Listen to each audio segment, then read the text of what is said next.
had one the other night. I went into a restaurant, and this woman stood up. I looked at her immediately. She had money. She wasn't serious. They get paid for it. They're professional from Soros and other people. And we're going to look into Soros because I think it's a RICO case against him and other people.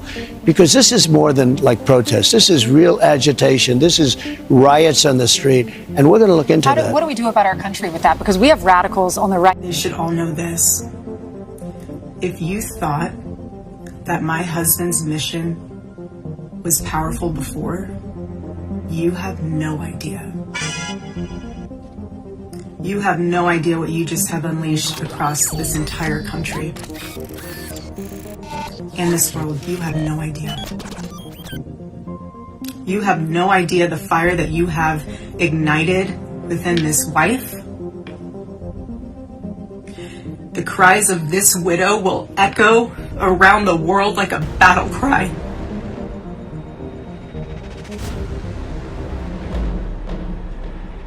To everyone listening tonight across America, the movement my husband built will not die. It won't. I refuse to let that happen. It will not die. But as I mentioned, debate is only one part of Charlie's legacy. He was a builder. He was an entrepreneur. He was someone that was in touch with the youth. Someone who is no stranger to many of those same qualities and those same markers in their career is Barstool Sports founder and president Dave Portnoy, who joins me now. Dave, thanks for being with me here today.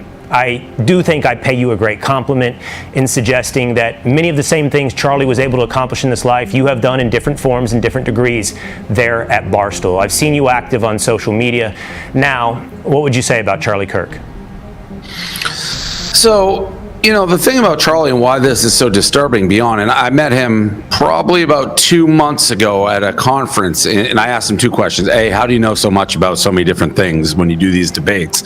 And he just said he reads a lot. The second I asked was security, actually. I go, how much security do you travel with? Because he's heavy in politics, right? I'm not. I'm more sports. Occasionally, if something gets over, makes me burst out, I'll speak out on it. And I see how much hate and backlash you get when you talk on hot button topics. And that's all he did. So, he knew the risks going in, still went out and debated him. And what this instance, and Will, you know me, I probably disagree with 50, 60% of some of the things he believes in.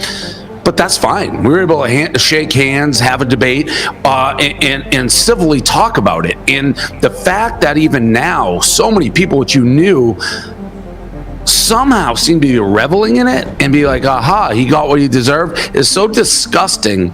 And I tweeted yesterday, I thought it was one of the darkest days in American history. And I truly believe that. And you shouldn't care whether you agreed with his points, disagreed with his points. Somebody who believed in debate and letting people who disagreed with him have a forum to talk with him, a political assassination. When we're in this country and you're murdered for your political beliefs, that is as low as this country can get. And I give him all the credit in the world for continuing to go to these campuses, which is a threat. Every single time he stepped on that campus, it's a threat. And sadly, I was shocked when it happened, but I can't say it was like the most stunning thing I ever heard, which is a real indictment for where we are right now in this country. With rhetoric, I don't care who's saying it, but you can't have the rhetoric that people say, and then when something tragic happens, be like, how did that happen?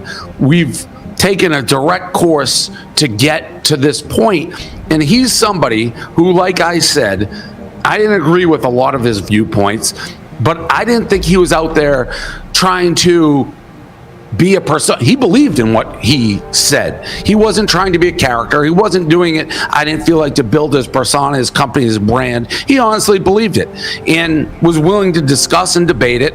And that's what this country is about. And you see people still today on social media, which is where he built his following, and it's so divided and it's so jaded. You have people who are saying, like what I did, one of the worst tragedies in American history, and then the other people being like, well, where were people talking about when little kids were like murdered? It's like, what are you even talking about? Like, where is this coming from? It's crazy. And Dave, I honestly, both personally and now professionally in putting on a show, I've tried not to give too much oxygen and attention to exactly what I've seen. I've seen exactly what you've seen out there, which reflects an attitude in America that's disturbing. But random posters on the internet are one thing. Headlines like this from the New York Times are a completely different animal, describing Charlie as a right-wing provocateur with close ties to Trump, who dies at the age of 31. Calling Charlie right-wing is the least of the accurate descriptions. To call him a provocateur, to say he died.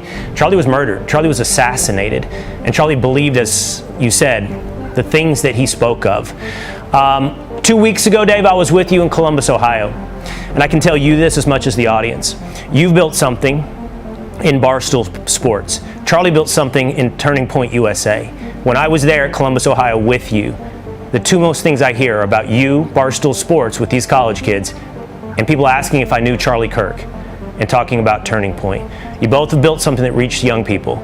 I look forward to seeing you use it well, and I know that you will, Dave. I appreciate it. Thank you.